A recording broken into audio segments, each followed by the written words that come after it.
Is it better to speak or to die? Is a question that you maybe asked yourself, but is more likely a quote that you've heard. Made popular by the movie/book Call Me By Your Name, Elio's mom is telling him the tale of a knight falling in love with a princess, begging this question, is it better to speak or to die? In this scene, she is reading to Elio Story 10 of the Heptameron by Marguerite de Navarre, which we are going to talk about today.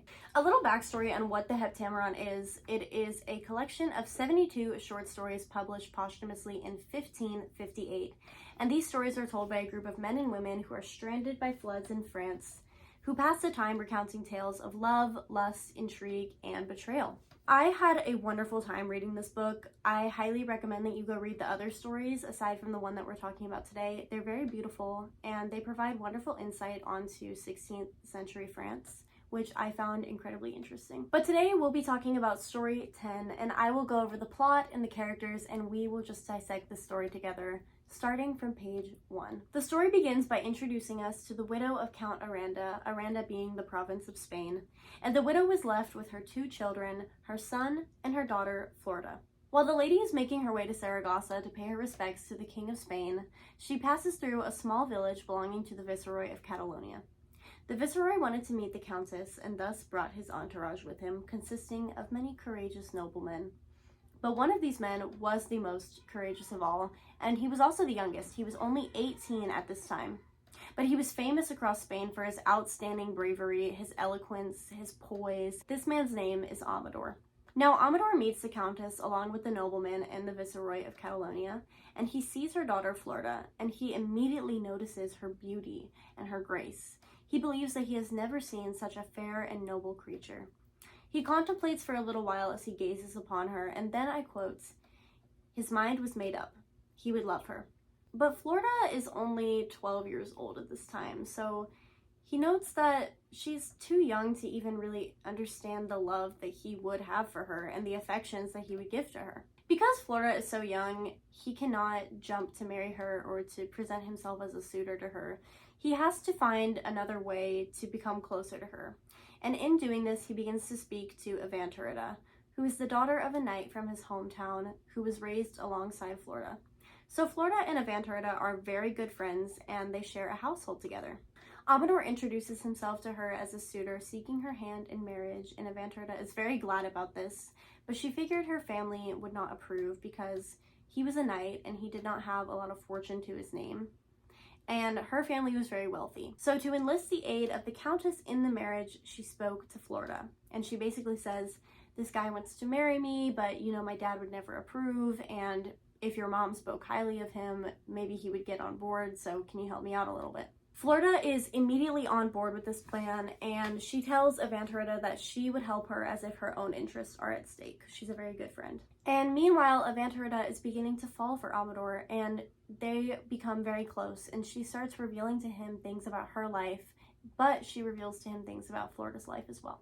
And while this is happening, Avantarida begins to fall for Amador. They're talking a lot, and she's revealing a lot about her life. She begins to trust him very closely, and so she also reveals a few things about Florida's life as well. And while they're talking, she reveals to him that Florida has taken a liking to a boy known as the son of the infant Fortune. She advises Amador to befriend the son of the infant Fortune if he wants to get on Florida's good side, and this he does. A few months later, Amador is sent off to war with the governor, and he is extremely worried that he would not be at a post where he could see Florida or communicate with her. So he asks a brother of his to do everything in his power to speak in his favor to the king and the queen and everyone in power to approve of the marriage between him and Avantarida. His brother does this, and because Amador is looked so highly upon for his elegance and poise and bravery and all the things we talked about earlier, Avantarida's father does decide to put his status aside, and he agrees to the marriage. They get married, and she is giving him much more love than she is receiving because this marriage is just a cover-up to him. He is married to her so that he is able to be in the same household as Florida and continue to stay close to her. A few years pass, and Amador is not 18 anymore. He is now 22 years old, and Florida is now 16. And he has become very well integrated into the Countess's household. He lives with Avantarida. They are very close, and he has also been able to become very close with Florida. She is very comfortable with him now that he is married to her closest friend. And she kind of sees him as almost like a brother-in-law. So so because they have this close bond and trust with each other now, she talks to him a lot and she reveals to him a lot about her life. And she reveals that she is absolutely in love with the son of the infant of fortune. Amador is so in love with Florida that he lets her speak to him, even if it is about how she is in love with someone else. And Florida is none the wiser to his hidden, undying love and affection for her. She truly does believe that he loves Avantarida, and that there is nothing suspicious behind how close he's becoming to her. As you may have guessed, Amador slowly becomes more infatuated and obsessed and absolutely head over heels in love with Florida as they continue to spend time together. And he has to find a way to hide it, because she will walk down the stairs and he will feel absolutely faint with love and appreciation for her. And he does not want other people to find out that he is in love with Florida. He has to hide it. So in order to deter people from discovering his affections, he begins to approach a very beautiful woman named Paulina. And he quickly realizes that Paulina will provide him with consolation and comfort. But Paulina clocks that his heart is not really completely interested in her. And she suspects that maybe he could be using her as a cover-up. But he never slips up. He never reveals anything, and he's very, very good at hiding his feelings for Florida, especially around other people. So she only really has this hunch to go off of. One day, Florida is speaking to Amador. They're having a discussion, and he asks her the question, "Tell me, my lady, is it better to speak or to die?" And she replies, "I would always advise my friends to speak, because there are very few words that can't be remedied, but once you've lost your life, there's no way of getting it back." Amador takes her advice and he decides to speak. He is so overwhelmed with these pent-up feelings for Florida that he's had since she was 12. It's been around 4 years now, and he lives with her, and he's done everything he can in his power to get closer to her, and he cannot bear to hold back his feelings any longer. And as soon as she tells him to speak, that is exactly what he does. He takes her advice and he spews a 2-page long love confession to her. He expresses that he has done everything to be in good favor with the people Florida is closest to, including marrying Avantarida and befriending the son of the infant fortune. He tells her he does not wish to marry her, however, because he knows that he cannot. He knows that she loves the infant of fortune, and he would not ask her to give that up for him. He only asks that she continues to be his true and faithful lady, that she places her trust in him, allows him to continue to reside in her space, and she never casts him from her good graces. However, Florida has already been doing these things for him since they met, basically. She has been placing her trust in him, looking highly upon him, spending time with him, and she becomes slightly suspicious of his motives. She says, "I am rather afraid that there is some evil intent hidden away beneath all these fine words. If you already have what you desire, what can it be now that makes you tell me about it in such an emotional manner?" Amador explains himself, and Florida comes around to his reasonings, and she agrees to grant his wishes. However, both her and Avantarida notice him spending more time with Paulina, and they both become slightly jealous. And because of this jealousy and the fact that Florida does not want Amador to reveal his feelings to her in front of other people, she begins to distance herself from him. After noticing this distance, Amador asks her, "My lady, why do you treat me the way that you do?" And Florida replies, "Because that is the way I thought you wanted it." Amador becomes quite angry at this. He gets very upset, and he tells Florida that she is tormenting him and that he does not wish to speak to Paulina ever again if it is creating this distance between them. And he tells Florida that he will go away until her mood is past, and he hopes he is sent back to the wars to prove that nothing keeps him in this household except for her. And he does. He leaves. And Florida is heartbroken by this and by his emotional outburst, and so she writes to him many times, beseeching for him to come back to her, in which he does. And they resolve their jealousy, and they become a sort of pair of kind of like secret lovers. The King of Spain sends his entire army to Salses, and Amador is of course one of the first people to be sent away with them. And he is worried that while he is gone, Florida will marry another man, but he is assured by the fact that Avantarida will be with her wherever she goes, meaning he will as well. So if Florida marries another man and moves in to his household, Avantarida will as well. So Amador will continue to be close to Florida no matter what. While Amador is at war, he surrenders himself to the King of Tunis, and he is held as a prisoner for 2 years. When the news reaches Avantarida, she falls ill with grief, and she is incredibly distraught by the news. However, when Florida's mother tells her about this, she hides her feelings well, and she addresses it in a less emotional way, even though inside she's also incredibly worried. While Amador is imprisoned, the Duke of Carsons is promised Florida's hand in marriage by the Countess, and the two get married. But during this, the son of the infant Fortune passes away. And so Florida is incredibly distraught. She misses Amador very much, and the man that she really truly loves has just died. And now she's being married off to a man who she doesn't really love and she doesn't really care about. But she does not want to show these feelings outwardly. She's very skilled at hiding them, and she acts as if everything is fine and that she is grateful for her marriage. Amador is able to be freed on an incredibly high ransom, in which he speaks to many of his friends across Spain to gather the money. And when Amador is back at the Countess's household, Florida reunites with him, and she weeps about all that she endured while he was away. During her weeping, Amador thinks that Florida is closer to accepting him as not only a dutiful servant to her, but a perfect lover as well. However, more tragedy strikes. When Amador is called to see the king upon urgent business and must leave again, Aventurita hears this. And when she hears this, she faints and falls down a flight of stairs and dies. Florida is incredibly inconsolable. She feels as if she has lost too much and gained far too little in her life. And now Amador must depart the next morning to go to war again. He is incredibly worried because he has no reason to stay in the household with Florida anymore now that Aventurita has died. He's really not even worried that his wife just passed away. He just is trying to find a new way to be closer to Florida again, because he has no reason to live in the household if his wife is no longer there. In one last attempt to stay at the household without departing, Amador hangs heavy curtains on his bed in order for no one to see in, and he pretends to be sick so that others will believe he would pass away soon. Florida goes to visit him under the pretense that she could be some aid to him in his time of illness, and when she is in his room, he collapses into her arms and exclaims, "Must I lose you forever from my sight?" Amador then attempts to basically take advantage of Florida. It's non-consensual, and she freaks out. She believes that this is not something that Amador would ever do. He has presented himself as someone who cares very highly about nobility and dignity and honesty and love, and he's not presenting any of those things right now. So she believes that Amador is going mad and that he is insane, and she calls out for help. When Florida calls out for help, Amador throws himself back onto the bed very dramatically, and he gives up. And he tells Florida that he is just taking what is basically owed to him after his years of service to her.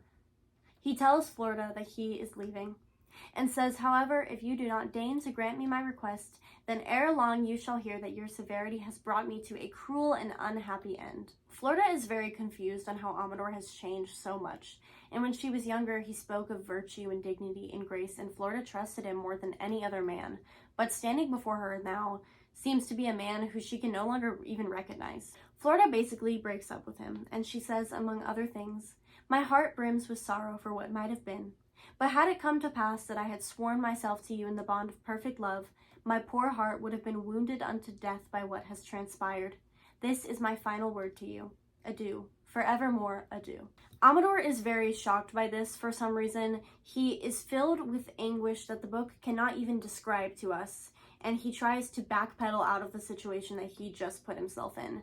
And he tells her that what he did was just a test. It was a test to see if she was truly virtuous. And Florida sees right through this. She is not buying it anymore. And she becomes very angry at him. And she clocks him before storming out the room, and she weeps the whole night after. 3 years pass. And in that time, Amador has spoken to the Countess, who still felt very highly about him because she didn't know what he tried to do to Florida. She still believes that he is this man full of dignity and nobility and eloquence and poise, when in reality he's not. Amador tells the Countess about his love for Florida, and she approves, making Florida write to him while he is away. And when he comes back to visit, the Countess orders Florida to go get ready for his presence. And Florida, still terrified by what he had tried to do to her 3 years ago, does not want him to see her as beautiful. She does not want him to feel any more love and attraction towards her, in the hopes of preventing history from being repeated, and for him to succeed this time, basically. So she grabs a rock off of the floor and she bashes her face in with it. She injures her mouth and her nose and her eyes, and she pretty much disfigures her own face. And she lays on the floor screaming in pain, and the Countess finds her, immediately wrapping her face in bandages. But she still makes her see Amador. When she goes to see Amador, he quickly notices that she has not changed her mind about him. She is still terrified of him. She still has no more love or affection for him. She is absolutely done with him. And upon this discovery, Amador says, "Almighty God, Florida, I'm not going to have the just deserts of all of my efforts frustrated by your scruples, seeing that all my love, all my patient waiting, all my begging and praying are useless.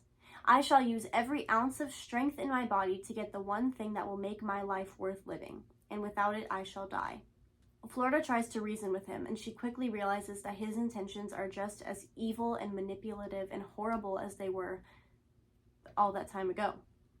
And she calls out to the Countess in fear, who steps into the room, and Amador makes quick excuses to cover up his motives.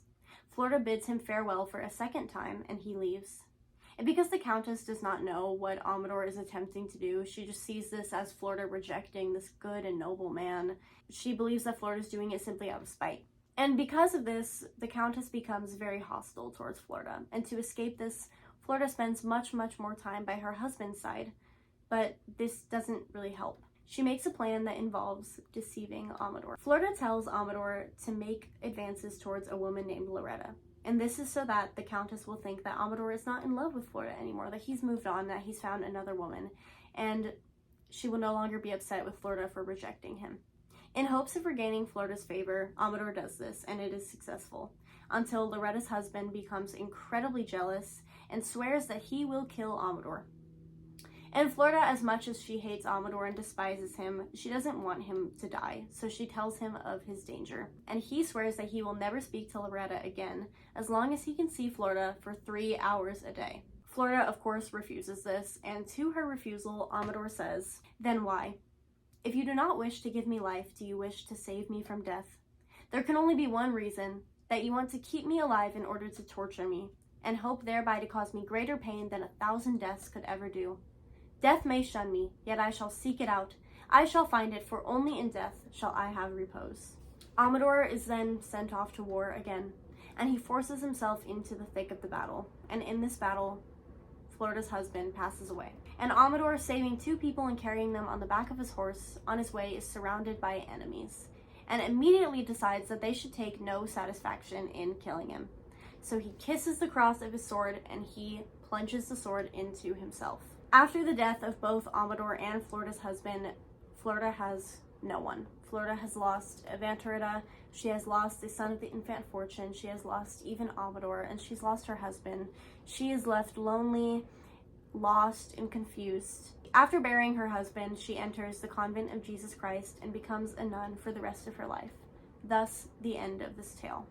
This story was very fun to read, and it was quite convoluted when I first read it. It took me a while to kind of figure out what Amador's motives were, because they do shift. And we kind of follow the mindset of Florida as we read throughout the story. We believe that Amador is true and good and pure, and then he attempts to take advantage of her, and it all comes kind of crashing down in front of us, as it does for Florida.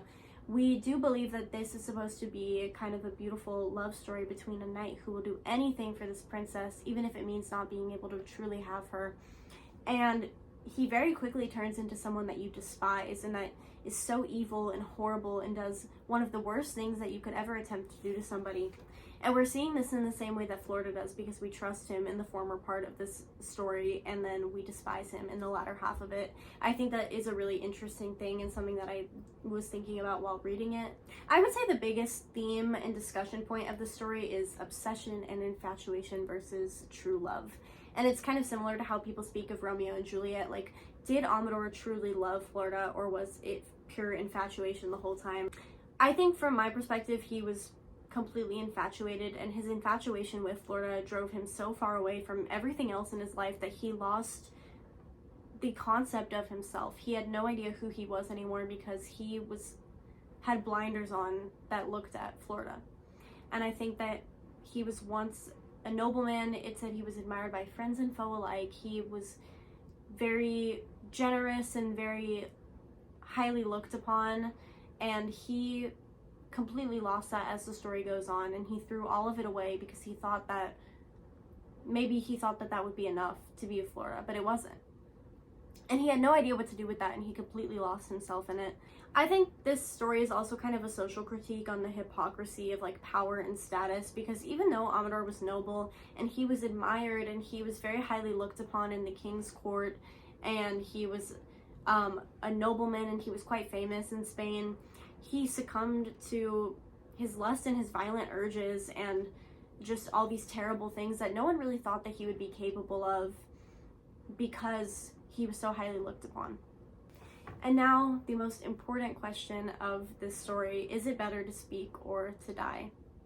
Amador, after all, does both for Florida, and maybe speech sometimes isn't enough, but how do you go on from that, and how do you move on from that? And are there words that are better left unsaid? I think not, but I also think many people would beg to differ. Thank you for diving into this story with me. This video is a little bit shorter, but now you know where this quote comes from, and that's so super cool and awesome.